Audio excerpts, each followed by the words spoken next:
Hello दोस्तों, स्वागत है आप सभी का आपके अपने यूट्यूब चैनल सक्सेस मेरा 2.0 पर। तो दोस्तों आज हम पढ़ने वाले हैं आरपीएफ, एएलपी टेक्नीशियन और अदर कॉम्पिटिटिव एग्जाम में आने वाले 20 महत्वपूर्ण साइंस से संबंधित प्रश्न और इनसे रिलेटेड फैक्ट के बारे में भी। तो बिल्कुल भी स्किप ना करें और लास्ट तक बने रहें। अगर आप हमारे चैनल पर नए हो तो सब्सक्राइब कर बेल आइकन को दबा लें। और लास्ट में आपसे क्वेश्चन भी पूछूंगा जिसका आंसर आपको कमेंट बॉक्स में बतानी है। साथ ही आप हमारे टॉप 20 क्वेश्चन में कितना अटेम्प्ट कर पाते हो कमेंट बॉक्स में जरूर लिखेंगे। तो चलिए स्टार्ट करते हैं। हमारा आज का पहला सवाल है, मनुष्य के कान में वह झिल्ली जो कंपन करती है और सुनने में मदद करती है क्या कहलाती है। दोस्तों किसी भी प्रश्न का उत्तर अगर आपको पहले से मालूम हो तो कमेंट बॉक्स में जरूर लिखेंगे। तो इसका सही उत्तर हमारा क्या हो जाएगा?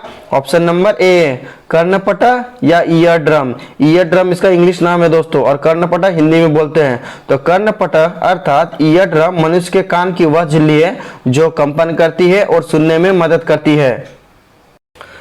हमारा अगला सवाल है, और दोस्तों आज हम जो आपको टॉप 20 क्वेश्चन बता रहे हैं ये सारे के सारे इंपॉर्टेंट और 100% रियल आपके exam RPF, ALP technician other जो भी कॉम्पिटिटिव एग्जाम की तैयारी करते हैं उन सभी में आने वाले महत्वपूर्ण प्रश्न है। तो सभी प्रश्नों को अच्छे से देखेंगे और उन्हें याद करेंगे। साथ ही दोस्तों लाइक और शेयर जरूर कर दिया करेंगे, और जो भी हमारे चैनल पर नए हो वो सब्सक्राइब कर बेल आइकन को दबा लेंगे। तो चलिए प्रश्न की ओर बढ़ते हैं। हमारा आज का अगला सवाल है, निम्नलिखित में से किस तत्व की परमाणु संख्या 87 है। तो इसका सही उत्तर हमारा क्या हो जाएगा? आप कमेंट बॉक्स में लिखेंगे। तो इसका सही उत्तर हो जाएगा हमारा option number A, francium. Francium की परमाणु संख्या 87 है। हमारा अगला सवाल है, और ये बहुत ही महत्वपूर्ण सवाल है, निम्नलिखित में से कौन सी मिश्र धातु तांबे और जिंक से बनी होती है। तो इसका सही उत्तर हमारा क्या हो जाएगा? ऑप्शन नंबर डी, डच धातु। डच धातु जिसे दोस्तों डच गोल्ड या कंपोजिशन गोल्ड के रूप में भी जाना जाता है, जो मुख्य रूप से तांबा और जिंक से बना एक मिश्र धातु होता है। हमारा अगला सवाल है, 5 जगत वर्गीकरण में मोनेरा को निम्नलिखित में से किसमें प्रविभाजित किया गया है। तो इसका सही उत्तर हमारा क्या हो जाएगा? Option number D, you bacteria और आर्क बैक्टीरिया। 5 जगत वर्गीकरण प्रणाली में मोनेरा 5 जगतों में से एक है जो एक प्रोकैरियोटिक जीवों का प्रतिनिधित्व करता है। साथ ही दोस्तों यह यू बैक्टीरिया और आर्क बैक्टीरिया में प्रविभाजित किया गया है। हमारा अगला सवाल है, आलम से बाहर की दूरी क्या कहलाती है। तो इसका सही उत्तर हमारा क्या हो जाएगा? ऑप्शन नंबर बी, भार की भुजा। आलम से बाहर की दूरी भार की भुजा कहलाती है। हमारा अगला सवाल है, और दोस्तों ये बहुत ही महत्वपूर्ण सवाल है, इसका सही उत्तर आप हमें कमेंट बॉक्स में लिखेंगे क्योंकि ये 2018 टेक्नीशियन में पूछा गया सवाल है। तो चलिए प्रश्न की ओर बढ़ते हैं। एक प्रत्यावर्ती धारा जनित्र किस सिद्धांत पर कार्य करता है। तो एक प्रत्यावर्ती धारा जनित्र किस सिद्धांत पर कार्य करता है। तो इसका सही उत्तर हमारा हो जाएगा ऑप्शन नंबर डी, विद्युत चुंबकीय प्रेरण। प्रत्यावर्ती धारा जनित्र फैराडे के विद्युत चुंबकीय प्रेरण के नियम के सिद्धांत पर कार्य करता है, जो बताता है कि विद्युत वाहक बल ईएमएफ या वोल्टता पर निर्धारित करता है। हमारा अगला सवाल है, धातुओं के शुद्धिकरण के दौरान शुद्ध धातु कहां से प्राप्त होती है। तो इसका सही उत्तर हमारा क्या हो जाएगा? ऑप्शन नंबर डी, कैथोड से। चूंकि दोस्तों निष्कर्षण प्रक्रिया के दौरान क्या होता है कि अशुद्ध धातु को एनोड के रूप में प्राप्त किया जाता है और शुद्ध धातु को कैथोड के रूप में प्राप्त किया जाता है। हमारा अगला सवाल है, और दोस्तों ये बहुत ही महत्वपूर्ण सवाल है। साथ ही आज हम जो आपको टॉप 20 क्वेश्चन बता रहे हैं ये सारे के सारे इंपॉर्टेंट और 100% आपके exam RPF, ALP technician other जो भी कॉम्पिटिटिव एग्जाम की आप तैयारी करते हैं उन सभी में आने वाले महत्वपूर्ण साइंस से संबंधित प्रश्न है। तो बिल्कुल भी स्किप ना करें और लास्ट तक बने रहेंगे। अगर आप हमारे साथ लास्ट तक बने रहते हो तो ये आपके एग्जाम के लिए बहुत ही यूजफुल होगा। तो चलिए प्रश्न की ओर बढ़ते हैं। हमारा आज का अगला सवाल है, हुक का सिद्धांत निम्नलिखित में से किससे संबंधित है। तो इसका सही उत्तर हमारा क्या हो जाएगा? ऑप्शन नंबर बी, प्रत्यास्थता। हुक का सिद्धांत प्रत्यास्थता के सिद्धांत पर काम करता है। और दोस्तों प्रत्यास्थता का SI मात्रक क्या होता है? तो न्यूटन बटा मीटर स्क्वायर इसका SI मात्रक होता है। हमारा अगला सवाल है, विटामिन B12 में कौन से धातु आयन मौजूद होते हैं। तो इसका सही उत्तर हमारा क्या हो जाएगा? Option number C, cobalt. Vitamin B12 में कोबाल्ट धातु मौजूद होता है जिसके कारण इसे कोबालिन भी कहा जाता है। हमारा अगला सवाल है, सैकरीन के बारे में निम्नलिखित में से कौन सा कथन सही है। तो इसका सही उत्तर हमारा क्या हो जाएगा? ऑप्शन नंबर ए, इसका उपयोग मधुमेह के रोगियों के लिए एक कृत्रिम मधुरक के रूप में किया जाता है। जो मधुमेह से पीड़ित रोगी होती हैं वो इसका उपयोग कृत्रिम मिठास के रूप में किया जाता है। क्योंकि दोस्तों यह मीठा तो होती है लेकिन इसमें 0 कैलोरी होती है। हमारा अगला सवाल है, निम्नलिखित में से कौन सा रासायनिक तत्व और उनके प्रतीक का युग्म गलत है? तो इसका सही उत्तर हमारा क्या हो जाएगा? ऑप्शन ए में हमारा है दोस्तों फास्फोरस, और फास्फोरस का प्रतीक क्या होता है? पी, ये बिल्कुल सही है। ऑप्शन बी में है पोटेशियम, और पोटेशियम का प्रतीक क्या दिया हुआ है? पीओ। क्योंकि दोस्तों ये बिल्कुल ही गलत है। पोटेशियम का प्रतीक के होता है दोस्तों, जिसे हम लोग क्या बोलते हैं? कैलिलियम। इसका लैटिन नाम होता है कैलिलियन, और इसका परमाणु क्रमांक कितना होता है? 19, और द्रव्यमान संख्या होता है हमारा दोस्तों 40 होता है। यानी ऑप्शन बी हमारा इसका सही उत्तर हो जाएगा। यही वो तत्व है दोस्तों जिसका प्रतीक युग्म बिल्कुल ही गलत है। जबकि आयरन, आयरन का Fe होता है, ये बिल्कुल सही दिया हुआ है। आयोडीन, आयोडीन का आई होता है, ये भी बिल्कुल सही दिया हुआ है। हमारा अगला सवाल है, निम्नलिखित में से किस गैस का उपयोग दंत शल्य चिकित्सा में संवेदनहारी के रूप में किया जाता है? तो इसका सही उत्तर हमारा क्या हो जाएगा? Option number A, nitrous oxide. Nitrous oxide जिसे हंसाने वाली गैस के रूप में भी जाना जाता है। साथ ही इसका उपयोग दंत चिकित्सकों द्वारा संवेदनहारी के रूप में किया जाता है। हमारा अगला सवाल है, और दोस्तों ये बहुत ही महत्वपूर्ण सवाल है, इसका उत्तर आप हमें कमेंट बॉक्स में लिखेंगे। यह प्रीवियस ईयर 2018 में टेक्नीशियन में पूछा गया सवाल है। तो चलिए प्रश्न की ओर देखते हैं। किसके कारण प्रेशर कुकर में खाना तेजी से पकाया जाता है? तो किसके कारण प्रेशर कुकर में खाना तेजी से पकाया जाता है? तो इसका सही उत्तर हमारा हो जाएगा ऑप्शन नंबर ए, पानी के क्वथनांक में वृद्धि। क्योंकि दोस्तों गैस का दाब बढ़ने पर पानी के क्वथनांक में क्या होता है? वृद्धि होता है, जिसके कारण प्रेशर कुकर में खाना जल्दी पकता है।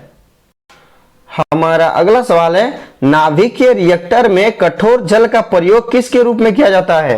तो इसका सही उत्तर हमारा क्या हो जाएगा? ऑप्शन नंबर ए, मंदक और शीतलक। नाभिकीय रिएक्टर में कठोर जल का प्रयोग मंदक और शीतलक के रूप में किया जाता है। हमारा अगला सवाल है, और ये बहुत ही महत्वपूर्ण सवाल है, निम्नलिखित में से किसने सबसे पहले यह निष्कर्ष निकाला कि निर्वात में सभी वस्तुएं समान त्वरण जी से गिरती हैं और एक ही समय पर भूमि पर पहुंचती है? तो इसका सही उत्तर हमारा क्या हो जाएगा?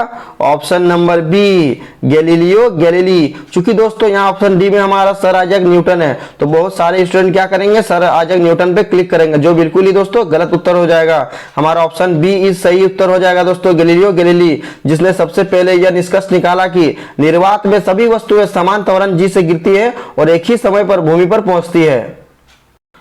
हमारा अगला सवाल है, कौन सी रक्त वाहिकाएं ऑक्सीकृत रक्त को हृदय से शरीर के अन्य भागों में पहुंचाती है?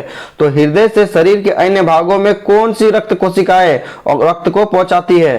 तो इसका सही उत्तर हमारा क्या हो जाएगा? ऑप्शन नंबर बी, धमनियां। धमनियां शुद्ध रक्त अर्थात हृदय में जो रक्त को शुद्ध किया जाता है उस रक्त को हृदय से लेकर के पूरे शरीर में पहुंचाती है। जबकि दोस्तों शिराएं का काम होता है कि पूरे शरीर में अशुद्ध रक्त को पुनः वापस हृदय तक पहुंचाया जाता है। हमारा अगला सवाल है, और ये दोस्तों प्रीवियस ईयर 2018 में ये पूछा गया सवाल है। तो इसका सही उत्तर आप हमें कमेंट बॉक्स में लिखेंगे। एक परिनालिका के अंदर एक छोर से दूसरे छोर तक जाते समय इसका चुंबकीय क्षेत्र क्या होता है? तो जो एक परिनालिका होता है उसके अंदर में एक छोर से दूसरे छोर तक जाते समय इसका चुंबकीय क्षेत्र क्या होता है? तो इसका सही उत्तर हमारा हो जाएगा ऑप्शन नंबर सी, स्थिर रहता है, कोई परिवर्तन नहीं होता है दोस्तों। जब किसी परिनालिका के अंदर एक छोर से दूसरे छोर तक चुंबकीय क्षेत्र को जब बढ़ाया जाता है दोस्तों, इसमें कोई परिवर्तन नहीं होता, यह बिल्कुल ही स्थिर रहता है। हमारा अगला सवाल है, निम्नलिखित में से कौन सा सही नहीं है? तो दोस्तों 4 ऑप्शन दिया गया है जिसमें हमें बताना है कि वो कौन सा ऑप्शन है जो सही नहीं है। ऑप्शन ए में हमारा है, प्लेग एक जीवाणु रोग है। दोस्तों प्लेग एक जीवाणु रोग है, ये बिल्कुल ही सही है। एड्स एक वायरस डिसाइड है, यह भी बिल्कुल सही है, एड्स वायरस के कारण होता है। इबोला एक वायरस बीमारी है, यह भी बिल्कुल सही है दोस्तों, इबोला का संबंध वायरस बीमारी से है। हमारा ऑप्शन डी में है, मलेरिया एक जीवाणु रोग है, ये बिल्कुल ही गलत है दोस्तों। मलेरिया हमारा जीवाणु जनित रोग नहीं होता है दोस्तों, यह हमारा प्रोटोजोआ के कारण होता है दोस्तों। इसलिए इसका सही उत्तर हमारा ऑप्शन नंबर डी हो जाएगा कि मलेरिया एक प्रोटोजोआ जनित रोग होता है, जीवाणु जनित रोग नहीं होता है। हमारा अगला सवाल है, निम्नलिखित में से किसका उपयोग तत्काल ऊर्जा बूस्टर के रूप में किया जा सकता है? तो इसका सही उत्तर हमारा क्या हो जाएगा? ऑप्शन नंबर डी, केला। केला का प्रयोग तत्काल ऊर्जा के बूस्टर के रूप में किया जा सकता है। हमारा अगला सवाल है, और दोस्तों आज का हमारा ये अंतिम प्रश्न है। साथ ही आज हमने जो आपको टॉप 20 क्वेश्चन बताया, ये सारे के सारे इंपोर्टेंट और 100% रियल आपके एग्जाम आरपीएफ, एलपी, टेक्नीशियन और अदर जो भी कॉम्पिटिटिव एग्जाम की आप तैयारी करते हैं उन सभी में आने वाले महत्वपूर्ण प्रश्न है। तो सभी प्रश्नों को अच्छे से देखेंगे और उन्हें याद करेंगे। साथ ही दोस्तों लाइक और शेयर जरूर कर दिया करेंगे, और जो भी हमारे चैनल पर नए हो सब्सक्राइब कर बेल आइकन को दबा लेंगे। तो चलिए प्रश्न की ओर बढ़ते हैं। हमारा आज का अंतिम प्रश्न है, निम्नलिखित में से किस तत्व के परमाणु के सबसे बाहरी कोश में एक से अधिक इलेक्ट्रॉन होते हैं? जिसका सही उत्तर हमारा क्या हो जाएगा? Option number A, beryllium. चूंकि दोस्तों बेरिलियम का परमाणु क्रमांक कितना होता है? 4 होता है। और इसका दोस्तों हम इसी निकालेंगे इलेक्ट्रोकार्डियोग्राफ यानी इलेक्ट्रॉनिक विन्यास, तो 2 यानी इसके बाहरी कोश में हमारा कितना होता है दोस्तों? 2 इलेक्ट्रॉन होते हैं। जबकि लिथियम, तो लिथियम का परमाणु क्रमांक कितना होता है दोस्तों? हमारा 3 होता है। और इसका इसी क्या हो जाएगा हमारा? 2 1, यानी इसका बाहरी कोश में 1 इलेक्ट्रॉन पाया जाता है। हाइड्रोजन, हाइड्रोजन का परमाणु क्रमांक कितना होता है दोस्तों? 1 होता है। और इसका द्रव्यमान संख्या हमारा दोस्तों 1 ही होता है। और चूंकि दोस्तों इसका बाहरी कोश में हमारे इलेक्ट्रॉन की संख्या कितनी हो रही है? 1 ही हो रही है। जबकि सोडियम, सोडियम का परमाणु क्रमांक कितना होता है? 11 होता है। और इसका इसी क्या होता है? 2 8 और 1 होता है। यानी इसके बाहरी कोश में भी हमारा 1 इलेक्ट्रॉन पाया जा रहा है। जब से हमसे यह क्वेश्चन क्या पूछा गया है कि निम्नलिखित में से किस तत्व के परमाणु के सबसे बाहरी कोश में 1 से अधिक इलेक्ट्रॉन होते हैं? तो चूंकि दोस्तों बेरिलियम का परमाणु क्रमांक 4 होता है और इसका इसी हमारा 2 2 होता है, यानी इसके बाहरी कोश में हम 2 इलेक्ट्रॉन रहता है। तो इसका सही उत्तर हमारा क्या हो जाएगा? ऑप्शन नंबर ए हो जाएगा, बेरिलियम। बेरिलियम के बाहरी कोश में 2 इलेक्ट्रॉन पाए जाते हैं, चूंकि 1 इलेक्ट्रॉन नहीं पाए जाते हैं। अब लास्ट वीडियो के क्वेश्चन का आंसर। लास्ट वीडियो में मैंने आपसे क्वेश्चन पूछा था कि इनमें से कौन पारे का मिश्र धातु है? और इसका सही उत्तर ऑप्शन नंबर डी था, अमलगम। और लगभग सभी स्टूडेंट्स ने इसका सही जवाब दिया और मोस्टली स्टूडेंट्स इसके बारे में डिटेल्स में लिखा। तो मैं आपको फिर बोलूंगा कि क्वेश्चन के बारे में आपको जितना ज्यादा से ज्यादा पता उन्हें आप लिखा करो, क्योंकि जो चीजें आप लिख देते हो उन्हें आप कभी नहीं भूलते हो। अब आपके लिए आज का सवाल है, निम्नलिखित में से कौन सा इमल्सन का उदाहरण है? 4 ऑप्शन दिया गया है, सही उत्तर आपको कमेंट बॉक्स में बतानी है। साथ ही आप हमारे टॉप 20 क्वेश्चन में कितना अटेम्प्ट कर पाते हो कमेंट बॉक्स में जरूर लिखेंगे। और दोस्तों लाइक और शेयर जरूर कर दिया करेंगे, और जो भी हमारे चैनल पर नए वो सब्सक्राइब कर बेल आइकन को दबा लेंगे। तो चलिए मिलते हैं नेक्स्ट वीडियो में, तब तक के लिए बाय बाय, टेक केयर।